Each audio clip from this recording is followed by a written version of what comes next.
সমস্ত পশ্চিমবঙ্গের লোক এবং পশ্চিমবঙ্গ তথা ভারতবর্ষের লোক সবাই দেখেছে এই পশ্চিমবঙ্গে ভোটের গণনার রেজাল্ট।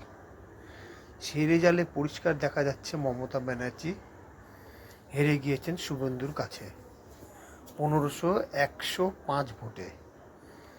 তাও তিনি পদত্যাগ করতে চাচ্ছেন না। ক্ষমতার এতই লোভ যে মোহমায়া ত্যাগ করতে পারছেন না, যার জন্য তিনি এখনো পর্যন্ত স্বীকারই করছেন না যে আমি হেরে গিয়েছি। তার বক্তব্য, আমি আর পদত্যাগ করব না, তোমরা যদি ক্ষমতা থাকে আমাকে পদত্যাগ করে দেখাও। কেননা তার আর পদ নাই। সে এখন যেন তেন প্রকারে ক্ষমতায় টিকে থাকার চেষ্টা করছে।